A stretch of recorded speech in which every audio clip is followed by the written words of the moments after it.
Uttarakhand express में आप सभी का बहुत स्वागत है। आपके साथ मैं हूं नलिनी पांडे। चमोली से बड़ी खबर आ रही है, जहां पर नंदा देवी राष्ट्रीय पार्क के जोगी धारा के पास जंगलों में भीषण आग लगी है और लाखों की वन संपदा जलकर राख भी हो गई है।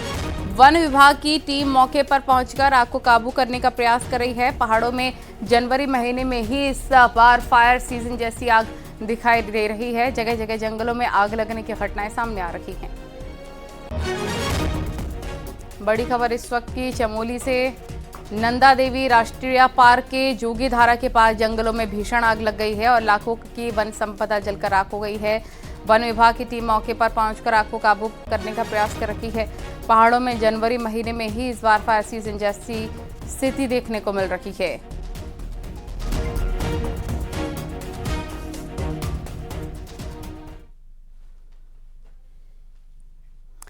उत्तराखंड में अब कार्यक्रमों में गेस्ट को बुके की जगह बुक भेंट की जाएगी। मुख्यमंत्री पुष्कर सिंह धामी ने निर्देश जारी किए हैं।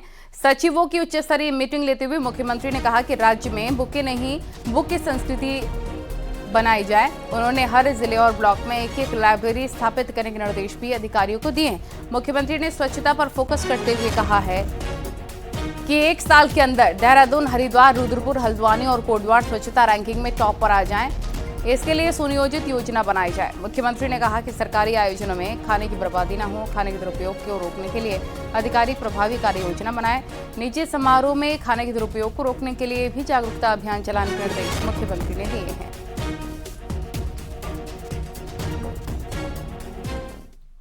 और देहरादून से बड़ी खबर है। राज्य कर्मचारियों को मुख्यमंत्री धामी की तरफ से एक बड़ा तोहफा मिला है। राज्य कर्मचारियों को 4% महंगाई भत्ता बढ़ाने का आदेश जारी हो गया है। 1 जुलाई 2023 से बढ़ा हुआ भत्ता लागू होगा।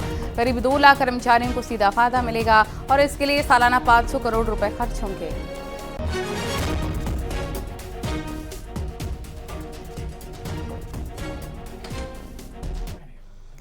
सीएम धामी पहुंचे नैनीताल। भीमताल के कासा होम स्टे में करेंगे रात्रि विश्राम। कल सुबह कैचीधाम पहुंचेंगे मुख्यमंत्री धामी। ये बड़ी खबर इस वक्त हम आपको बता रहे हैं। तीर्थस्थलों की सफाई अभियान में हिस्सा लेंगे। पीएम ने की है तीर्थस्थलों की सफाई की अपील। 22 जनवरी से पहले तीर्थस्थलों की सफाई की अपील की गई है।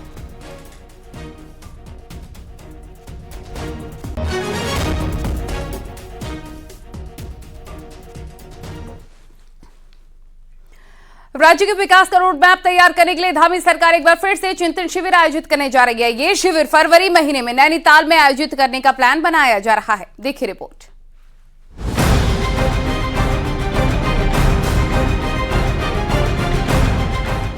सरकार का मानना है कि राज्य के दीर्घकालीन विकास के लिए प्लानिंग के साथ आगे बढ़ना जरूरी है।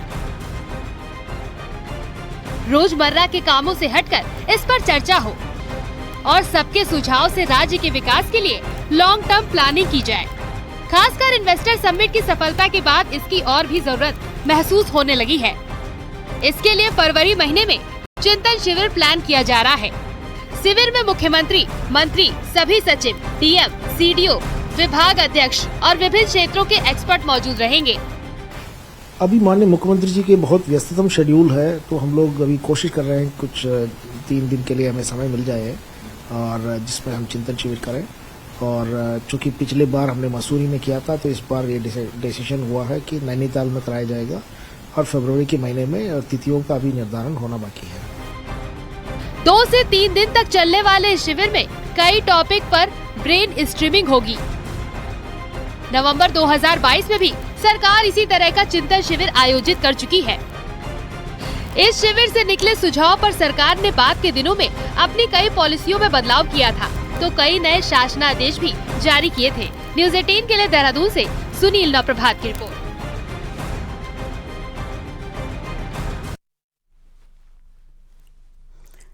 और अगली खबर भी देहरादून से। यहाँ पर 9 पीसीएस ऑफिसर्स के तबादले हुए हैं। पीसीएस अफसर राहुल कुमार गोयल कमिश्नर गढ़वाल के पौड़ी ऑफिसर से अटैच किए गए हैं।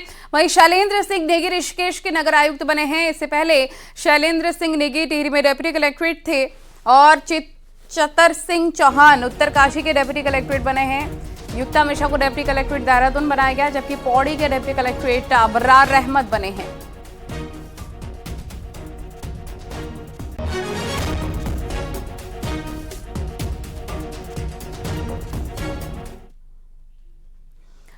पार्टी लाइन से हटकर बीजेपी में जो नेता गाहे बगाहे अपनी हरकतों या बयानों को लेकर सुर्खियों में रहते हैं, उन पर अब पार्टी नकेल कसने जा रही है। लोकसभा चुनाव से पहले ऐसे नेताओं को पार्टी लिस्ट बनाकर एक्शन के मूड में है।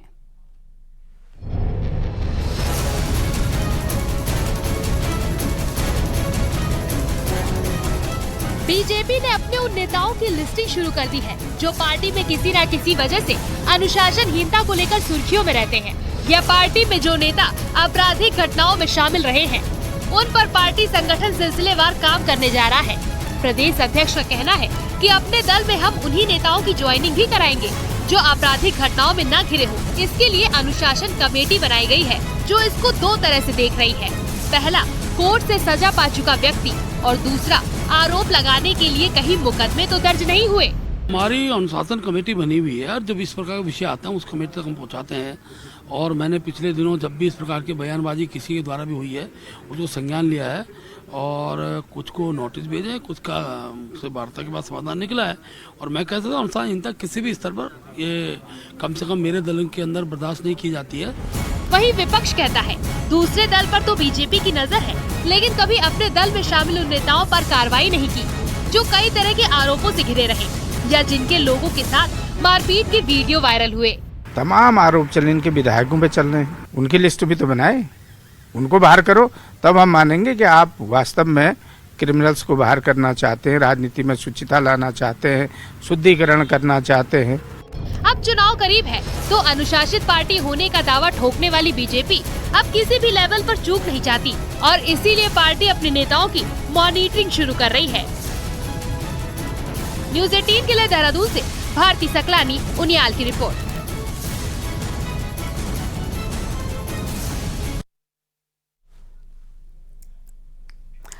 नैनीताल से बड़ी खबर, यहां पर टॉकी बैंड के पास सड़क हादसा हुआ है। गहरी खाई में कार गिर गई है। हादसे में 4 लोग घायल भी हो गए हैं जिन्हें अस्पताल में भर्ती करवा दिया गया है। 3 लोगों की हालत सामान्य बताई जा रही है जबकि एक की हालत गंभीर है जिसको हायर सेंटर रेफर कर दिया गया है।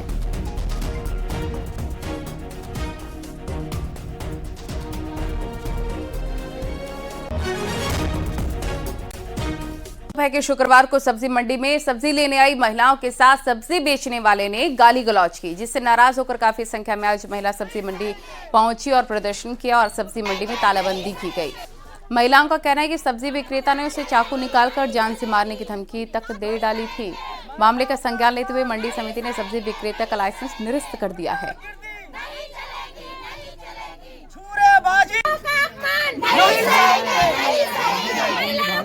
ले गए थे, उसने हमें बोला कि तुमने चोरी कर दी। हमने कोई चोरी नहीं की। बाद में वो हमें अपनी गाड़ी में गया, गाड़ी से चाकू लेके आया। वो इतना बड़ा चाकू था उसके हाथ में। हाँ, चाकू लेके आए, चाकू लेके आए। दो थे वो, पर दूसरे का नाम है पता नहीं, अजगर नाम है उसका, जिसने चाकू लेके आया था वो। तो हमने चोरी करनी है मंडी में आके, हम खुद उन लोगों को पाल रहे हैं, हमारे पीछे पल रहे हैं वो लोग और हमें गंदा बोल रहे हैं। जो भी कंप्लेन आती है उसके खिलाफ उनके लिए जो है कार्रवाई की जाती है। अब चूंकि यह गंभीर मसला था इसलिए उनके खिलाफ रिपोर्ट लिखा दी गई है। वो अंदर हैं अभी, ठीक है, और उन्हें अभी जमानत होनी नहीं है उनकी, ठीक है। हमारी तरफ से जो कार्रवाई की जानी है हम उनका जो है लाइसेंस निरस्त करते हैं।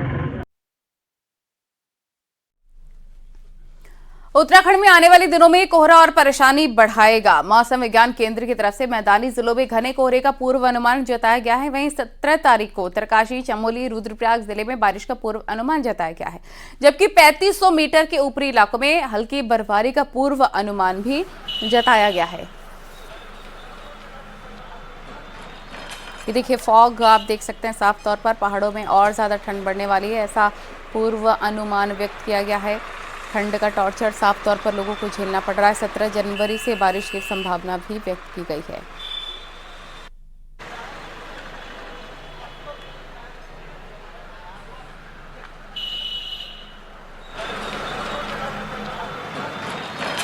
हरिद्वार और उधम सिंह नगर है तो वहाँ पर फॉग की वजह से, कोहरे की वजह से जो तापमान दिन के वो भी काफ़ी कम रहे। कोल्ड डे कंडीशंस 2-3 दिन से वहाँ पे मिल रही है और आज कल आगे भी 2-3 दिन के लिए उसको रखा गया है। तो समझते हैं कि शायद अभी आगे 17 के बाद जो उसमें इम्प्रूवमेंट आना चाहिए।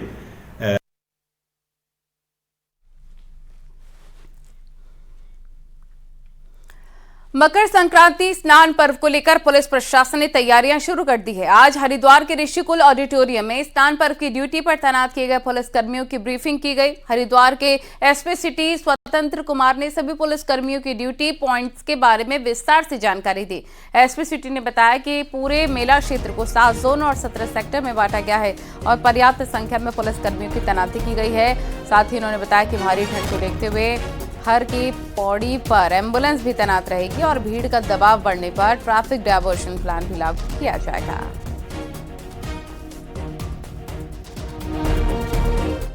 सात जोन और 17 सेक्टर में बांटा गया है। इसमें पीएससी, जिला पुलिस और अन्य जनपद से आए पुलिस बल और इसके अलावा जल पुलिस का अरेंजमेंट है। सभी लोग अपने अपने ड्यूटी पॉइंट पर मुस्तैद रहेंगे। सबको अपने ड्यूटी पॉइंट के बारे में ब्रीफ किया जा चुका है। जो स्नान का टाइम है वो मुहूर्त के हिसाब से लगभग 4 बजे के आसपास स्नान शुरू होगा। और अब आपको दिखाते हैं पहाड़ टॉप 10 न्यूज। बागेश्वर में होने वाला ऐतिहासिक उत्तरायणी कौतिक इस बार अयोध्या राम मंदिर की थीम पर आयोजित होगा।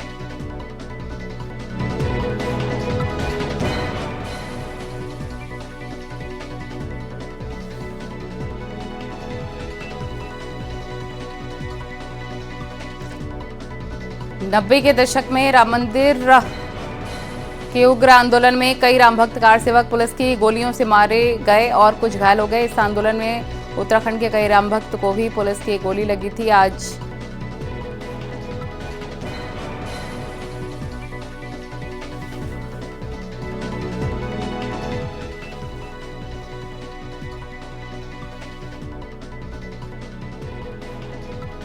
बाईस जनवरी को श्री रामचंद्र जी अपने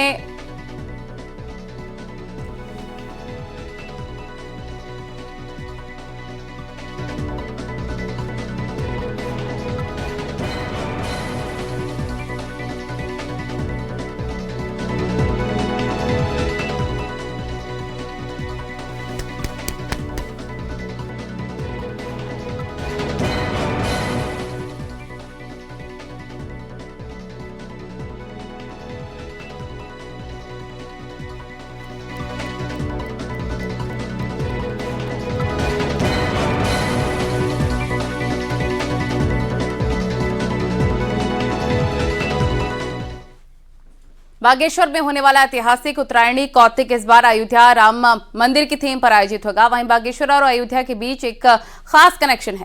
देखिए रिपोर्ट।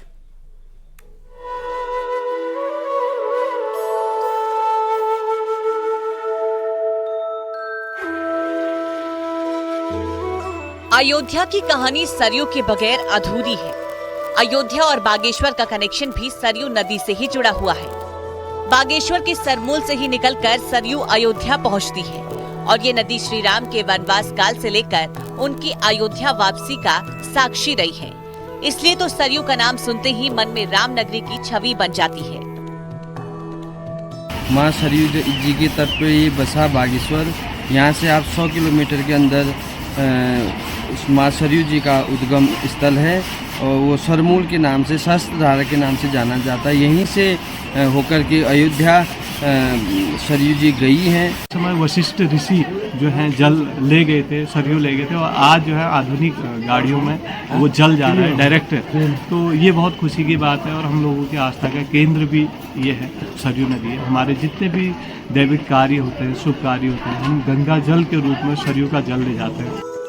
अब सरयू के उद्गम स्थल सरमूल को भी विश्व पटल पर पहचान दिलाने का काम शुरू हो गया है। बाकायदा बीते दिनों सीएम पुष्कर सिंह धामी बागेश्वर के कपकोट से इसकी घोषणा कर गए हैं कि जिस तरह गंगोत्री यमुनोत्री धाम प्रसिद्ध है, उसी तरह सरयू के उद्गम स्थल सरमूल को भी पर्यटक स्थल बनाया जाए।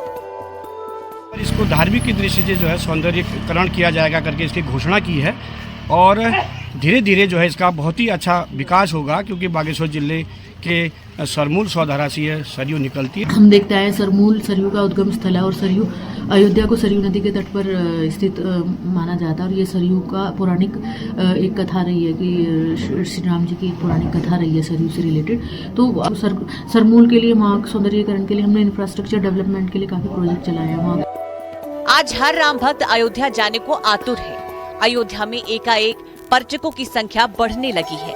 अब सरकार सरमूल को पर्यटन स्थल बनाने के रूप में विकसित कर रही है, तो आने वाले वक्त में सरयू की मूल पर भी पर्यटकों का जमावड़ा होगा। न्यूज़ 18 के लिए बागेश्वर से सुष्मिता थापा की रिपोर्ट।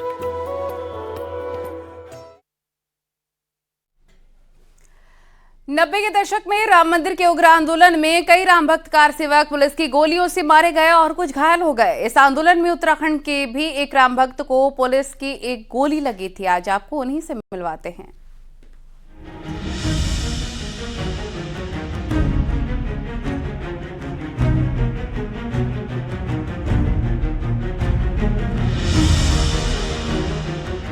दो गोलियों का निशान जो मेरा आर पार हो गई थी अयोध्या के अंदर। पूरा देश राम मंदिर की प्राण प्रतिष्ठा के हर्ष में डूबा हुआ है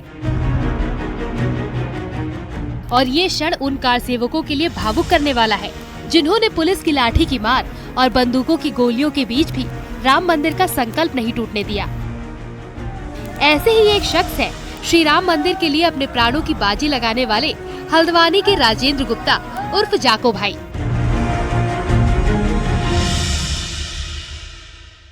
उनका दावा है कि देवभूमि उत्तराखंड में वो एकमात्र ऐसे शख्स हैं जिन्होंने साल 1990 में महज 22 साल की उम्र में अपने शरीर पर पुलिस की गोली झेली, वो भी फैजाबाद में। जो मेरा आर पार हो गई थी अयोध्या के अंदर। उनके शरीर पर मौजूद गोलियों के निशान आज भी उनकी राम भक्ति की गवाही दे रहे हैं।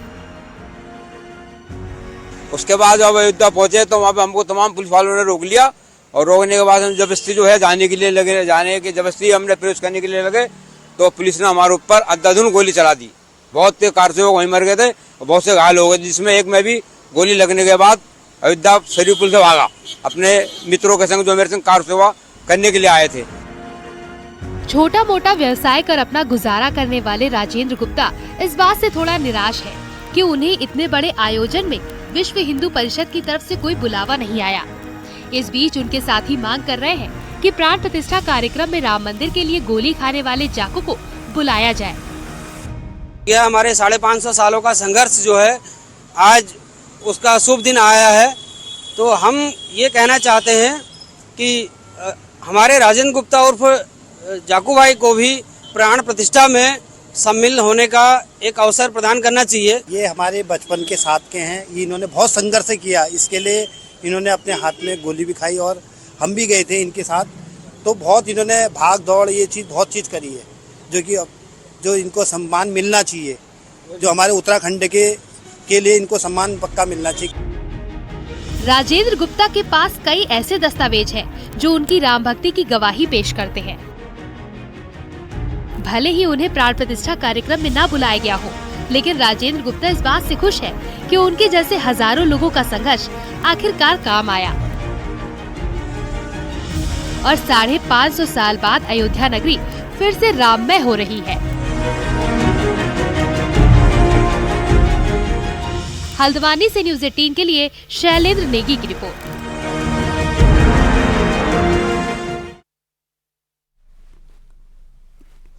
और इस वक्त की एक अहम खबर आपको बता देते हैं। गृह मंत्री अमित शाह और रक्षा मंत्री राजनाथ सिंह को इनविटेशन मिला है।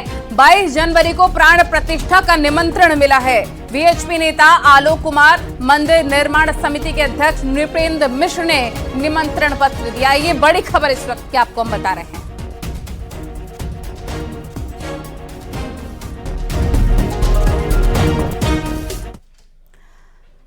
और यहां वक्त हो गया एक छोटे से ब्रेक का। आगे